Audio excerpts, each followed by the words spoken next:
Herkese selamlar kıymetli dostlar. Umarım iyisinizdir. Güzel bir gün geçiriyorsunuzdur. Bugün değişik bir haberle birlikteyiz. Marca gazetesinde çıkan bir haber.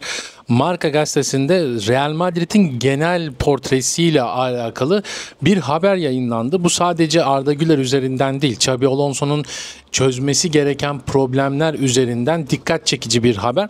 Bir de Kenan Yıldız'la ilgili biliyorsunuz Copa Trophy ödülüne aday gösterildi. Bununla ilgili de bazı gelişmeler var. Ya işte Kenan Yıldız'ın bu ödülü kazanma ihtimali ne? Kim öncelik gösteriliyor? Kim favori gösteriliyor?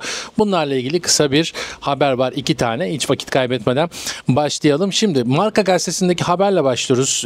Çalışmalara başladı Real Madrid deniyor. Xabi Alonso için bir zamanlar takımın yedek kulübesindeydi, ancak Kulüpler Dünya Kupası parlak bir döneminden sonra artık kendi dönemi başlıyor diyerek yedek kulübesinden artık sahanın içine odaklanması gerektiğine bir mesaj verilmiş Marca gazetesinde.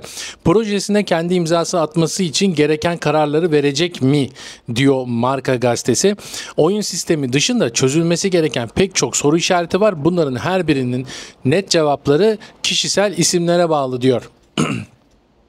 Madrid 19 Ağustos'ta La Liga'da Osasuna karşısında Bernabéu'da sezonu açacak. Lig bu maçı daha fazla ertelemeyi kabul etmedi. Biliyorsunuz bir erteleme isteği oldu. Ama erteleme gelmedi. 19 Ağustos'ta onlar da lige başlayacaklar. O zamana kadar Xabi yeni transferlerin gelişine dair Madrid camiasında oluşan hemen hemen tüm soru işaretlerini gidermiş olacak.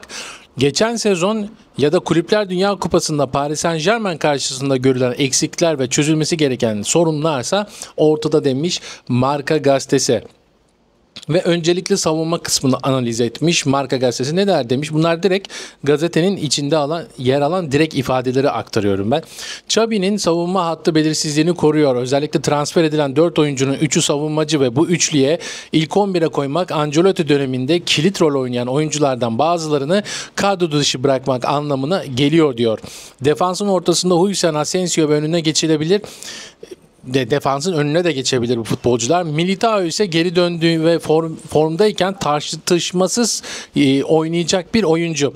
Üstelik son 2 sezonda en önemli savunma oyuncusu olarak Rüdiger'i de unutmamak gerek diyor. Ayrıca bekler konusunda da belirsizlik var. Mendy ile başlangıca yetişemeyecek Mendy sezonun başına. Bu nedenle işte Fran Garcia ile Serras orada bir forma rekabetinde olacak. Ancak Fransız oyuncu döndüğünde Xabi onunla Ancelotti gibi çalışacak mı? Bu bir soru işareti diyor Marca. Sağ bekte ise Carvalho'nun dönüşü ve Alexander-Arnold'un gelişi işleri daha da karıştırıyor demişler ama bence Marca gazetesi birazcık da habercilik açısından demiş. Orada Trent Alexander-Arnold kesinlikle banko 11 oynayacak oyunculardan biri. Ve aslında bizi de ilgilendiren kısma geçiyoruz şimdi. Arda Güler'in de yer aldığı orta saha. Orta sahada neler bekliyor Xabi Alonso'yu? Orta saha La Liga açılışına kadar bir başka soru işareti denizi diyor. Bir sürü soru işareti var diyor Marca. Modric olmadan orta sahada ekstra bir boşluk var ve pek çok aday burada bulunuyor. Camavinga döndü ancak Xabi'nin ona ne kadar görev vereceği belirsiz diyor. Çünkü Kulüpler Dünya Kupası'nda yer almadı. Kesin olan tek şey Amerika'da izlenilenlere göre Tchouaméni'nin pivot olarak sahada olacağı, Cebalos'un ise şimdilik planlarda fazla olmayacağı. Arda Güler'in ise Kulüpler Dünya Kupası'nda yeni Toni Kroos rolünü üstlendiği ve sezon boyunca bu pozisyonda kalmasının beklendiği fakat kendi istikrarının bu pozisyonda kalıp kalamayacağında ise belirsizlik devam ediyor demiş Marca gazetesi. Yani Arda Güler'in acaba bu performansı devam edecek mi? Bu iyi oyunu devam edecek mi? Bu konulara soru işareti bırakmış. Gazete devam etmiş. Valverde'nin rolü belirsiz diyor. Xabi ile kanat ve iç saha pozisyonlarını değiştiriyor ama hangisine daha fazla oynayacağı net değil. Ayrıca Xabi Bellingham'ın dönüşü, yani Ekim sonu falan bekleniyor Bellingham'ın dönüşünde, onu da söyleyeyim. Bellingham'ın dönüşü öncesinde onun yedeğini belirlemek zorunda. Modric'in ayrılmasından dolayı yeni bir orta saha oyuncusu getirilmesi düşüncesi ise şu an için çok uzak bir ihtimal. Bu durumda başka bir oyuncunun da gönderilmesi gerekecek diyor Marca gazetesi. İleri hücum hattında biliyorsunuz ki zaten aşağı yukarı herkesin kafasındaki şey Xabi Alonso'nun da planlarında. Forvet listesinde Mbappe, Vinicius, Rodrigo, Endrick, Brahim Diaz, altyapıdan gelen Rodrigo, Xabi'nin kadrosunda yer almayı hak etti ancak kolay olmayacak diyor. Xabi, Mbappe yokken forvet olarak onu mu yoksa yani Gonzalo'yu mu yoksa Endrick'i mi tercih edecek? Bunun kararını vermek zorunda diyor. Kendi kendine.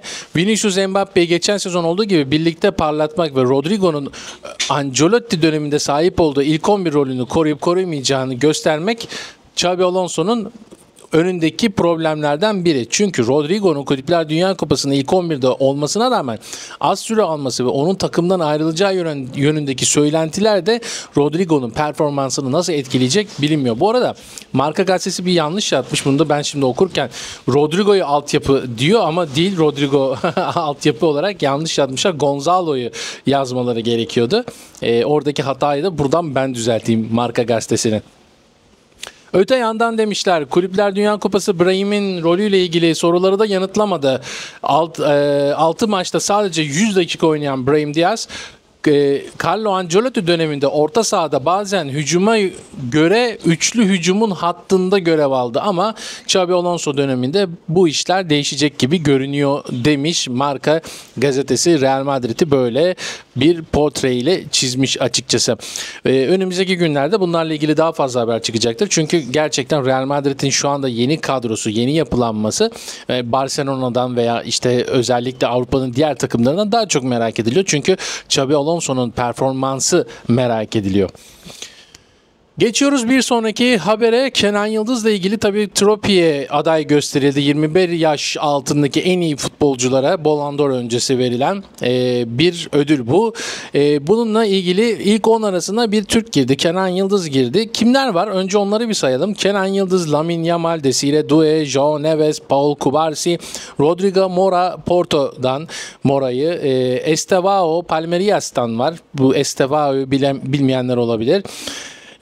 Lewis Sky var Arsenal'dan, Rodrigo onu söylemiştik. Dejan Huijsen var. O da Real Madrid'den defans ve Bodi var Lille takımından. Bu isimler arasında tabii ki şöyle bir şey var. Yani açıkçası birçok gazetecinin sosyal medyada da yazıyorlar bunu. Haberlerde de yazıyorlar. Hani evet, Kenan Yıldız'ın bir adaylık durumu var. Kenan Yıldız bu ödülü kazanabilir mi? Kazanabilir ama genel olarak Desire Doué ile Lamine Yamal arasında bir tercih olacağı şeklinde söylentiler var. Bu ödül ikisinden birine gidecek. Yani geçen senedeki ödül verilmesiyle de alakalı olarak bu sezon ve Şampiyonlar Ligi kupasından dolayı da Doué'nin bir tık daha ödüle yakın olduğunu söyleyebilirim. Yani o isim alabilir ama işte bununla ilgili tabii ki önceden bilgi almak mümkün değil. Bunların hepsi artık önümüzdeki günlerde belli olacak ama Kenan Yıldız'ın bu seviyelerde bu isimlerle beraber o ilk 10 içinde olması bile gerçekten mükemmel bir durum. Geleceği için ben Kenan Yıldız'ın bu ödül alamasa bile futbol kariyerinin bir noktasında Ballon d'Or'u alabileceğini düşündüğüm isimlerden biri Arda Güler'le beraber. Hepinize teşekkür ediyorum. Konu hakkında, her iki konu hakkında da yorum yapmayı, beğenmeyi ve abone değilseniz de abone olmayı unutmayın. Sağlıklı günler diliyorum.